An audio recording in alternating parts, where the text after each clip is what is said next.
there, lovely people. Welcome back to another Writing Tip Tuesday. I'm Sammy, and I like to learn about writing from reading and doing a bunch of research and share that with you.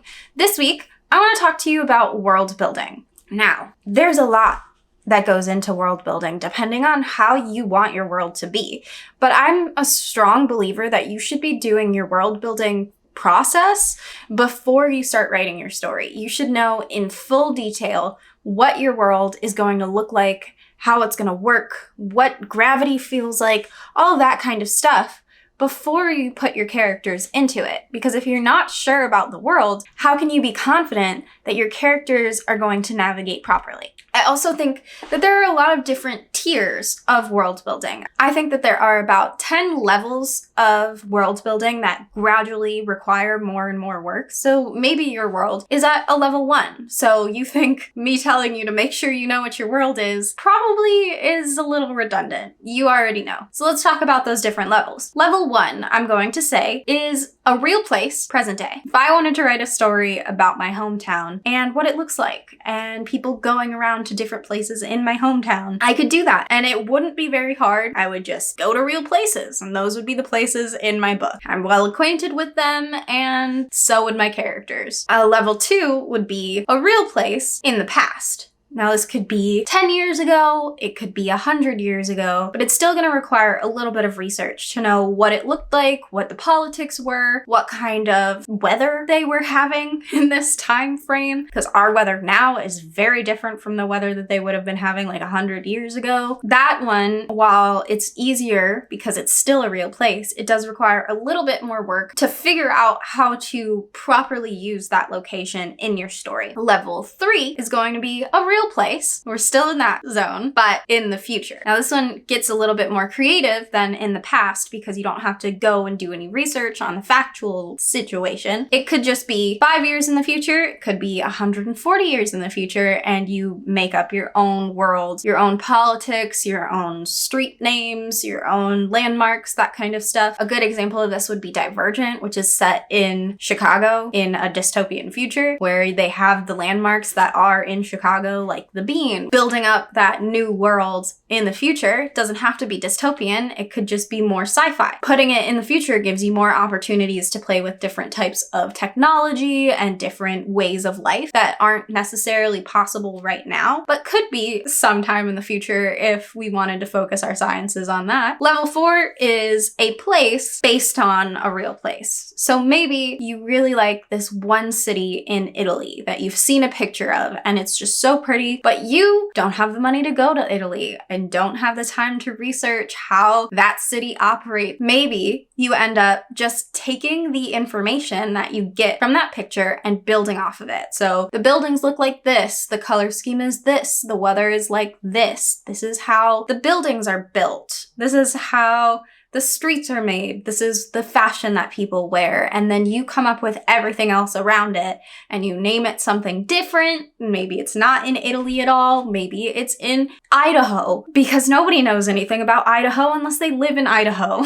That's the 4th tier, because you're going to be doing a lot more creative work on that one than you would be in a real place. You've got to build your own landmarks, build your own world. It could be present day, it could be in the past, it could be in the future, but you're still going to have to do more work than you would have to in any real place. Level 5 is a real place. We're jumping back a little bit, but with magic. So this one I think is a little bit more work than a place based off of a real place, because you have to develop your magic system, and that can be pretty difficult or super easy depending on what kind of magic that you want to use. But knowing how your magic affects that real place, what makes it different, how that impacts your characters, does everybody have magic? Is it just in this one city that everybody has magic? Figuring out all of the answers to those questions is really important when you're building that world. So there's a little bit more work in that one than level 4, but I think level 4 and level 5 are really close in the amount of work that they do, but they both require a lot of attention to that detail.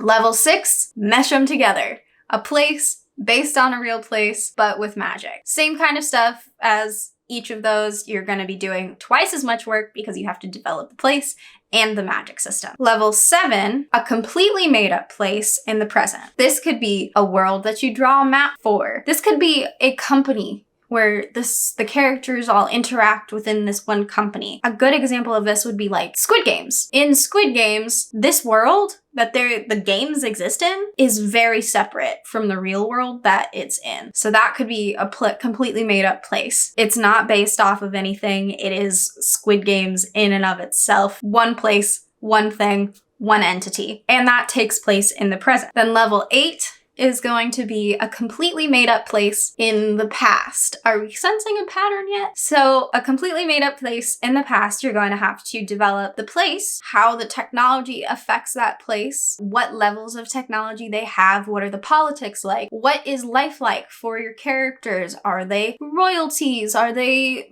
peasants? What level of existence are they at in this past world? Because there is a lot more difference in the lifestyles of people in the past who were wealthy versus people in the past who were poor. And then level 9 is going to be a completely made up place in the future where you develop the place and you develop the politics and you develop the technology. What kind of technology does this completely made up place need? What year is it in the future? How do they use their technology? What leads them to develop these technologies? What is the history of this world that will impact your characters? All of that stuff is important to develop when you are on this type of world. Then level 10, a completely made up place with magic. I think this is super common for a lot of fantasy books where they'll have a map in the front cover. You open it, their like dust page that's in there, but most places will just have blank. They'll have that first page as the map to the world. And it's totally different than our planet, or it's similar to our planet, but things are different and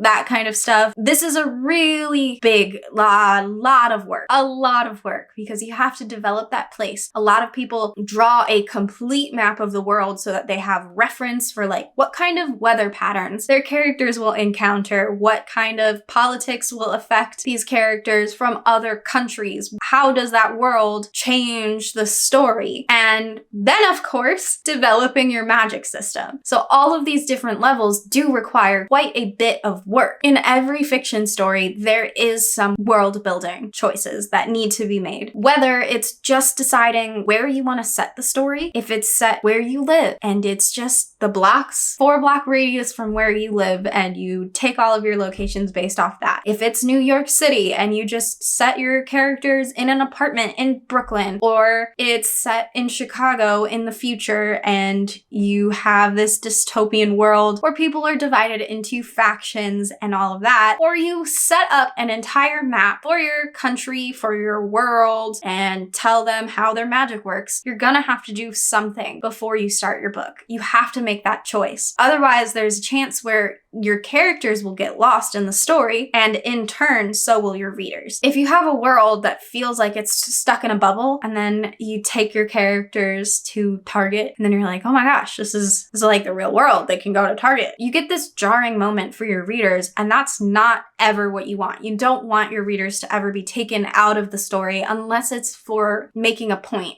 Unless it's purposeful. Your world building should never be the purposeful thing that you take your readers out of for. So I want you to take some time and think about your story. Have you started it? Are you still outlining? Do you know where it is taking place? Do you have all of the answers about where it is taking place? What year is it? Is it in the past, present, or future? Where is it? Is it a real place? Place that you know and are well acquainted with?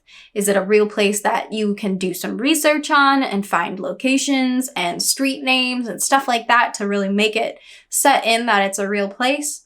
Is it a made-up place? Are you basing it off of somewhere else that you can do some research and build off of? Is it somewhere that you are making up completely? If it's somewhere that you're making up completely, do you know the rules?